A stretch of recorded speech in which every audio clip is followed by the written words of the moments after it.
예수님의 비유 묵상. 하나님은 가까이 계십니다. 숨 쉬는 것, 생각하는 것, 선택하는 것보다 더 가까이 계십니다. 열매 맺지 못하는 무화과 나무 비유입니다. 예수께서는 이런 비유를 말씀하셨다.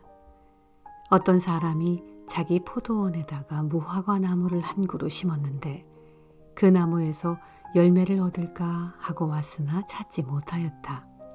그래서 그는 포도원지기에게 말하였다. 보아라, 내가 새해나 이 무화과 나무에서 열매를 얻을까 하고 왔으나 열매를 본 적이 없다. 찍어버려라. 무엇 때문에 땅만 버리게 하겠느냐. 그러자 포도원지기가 그에게 말하였다. 주인님, 올해만 그냥 두십시오. 그동안에 내가 그 둘레를 파고 거름을 주겠습니다. 그렇게 하면 다음 철에 열매를 맺을지도 모릅니다. 그때에 가서도 열매를 맺지 못하면 찍어버리십시오.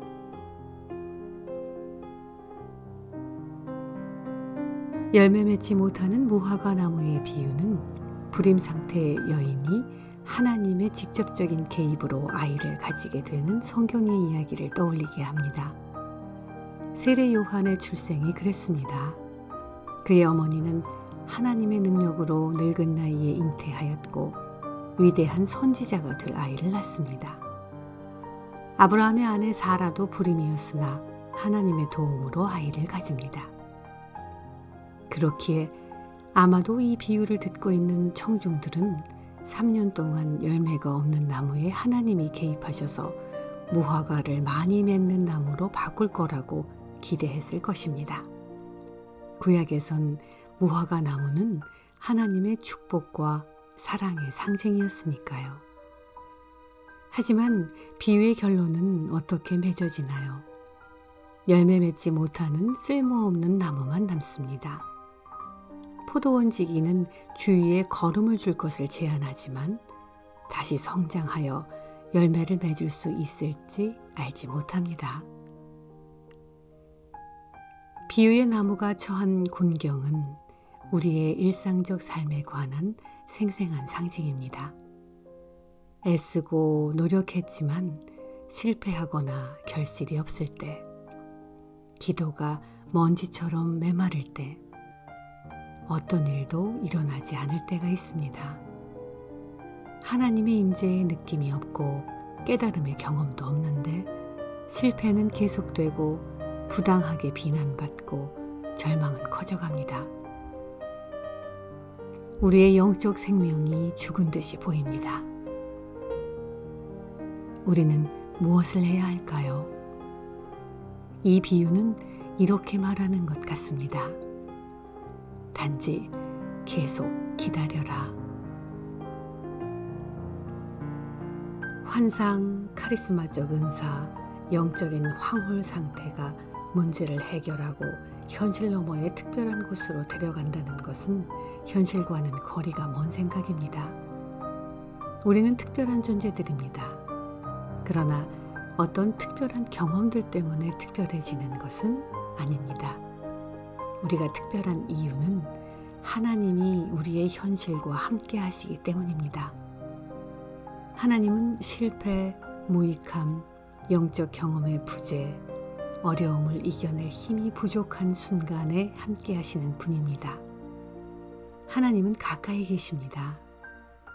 숨 쉬는 것, 생각하는 것, 선택하는 것, 의식하는 것보다 더 가까이 계십니다. 깨어있는 믿음은 평범해 보입니다. 그러나 깨어있는 믿음은 현실을 있는 그대로 받아들입니다. 깨어있는 믿음은 하나님께서 우리가 처한 상황 속에 전혀 기대하지 않은 위장을 하신 채 현존하신다는 것을 발견합니다.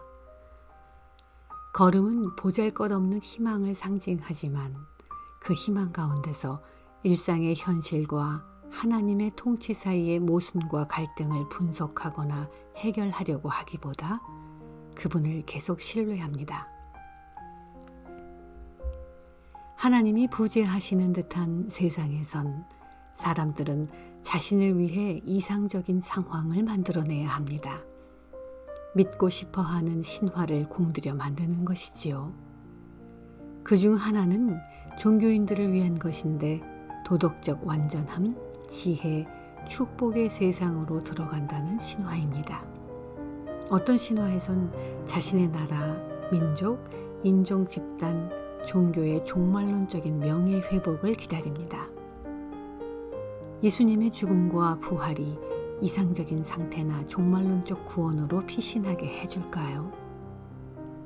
이 비유에 따르면 그렇지 않습니다. 복음서의 십자가 사건에서도 그렇지 않았습니다. 예수님께서는 나의 하나님, 나의 하나님, 어찌하여 나를 버리셨습니까? 라며 하나님의 아들이라는 바로 그 정체성을 의심하는 듯 했습니다.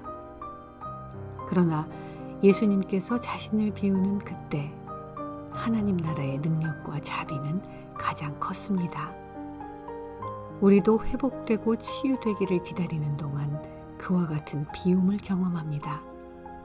무화과 나무의 비유에서 예수님은 다음과 같이 말씀하시는 것 같습니다. 하나님 나라는 바로 어려운 짐을 지고 기도하며 기다리는 바로 그곳에 있다. 그곳에서 문제를 달리 보게 되고 삶을 그대로 겸손히 받아들이게 됩니다. 아담이 에덴 동산에서 얻은 첫 번째 일은 정원 가꾸기였는데 모든 사람들이 해야 할 일이 무엇인지를 상징합니다. 그것은 바로 열매를 맺지 못하는 무화과 나무가 결실을 맺도록 걸음을 주는 일입니다.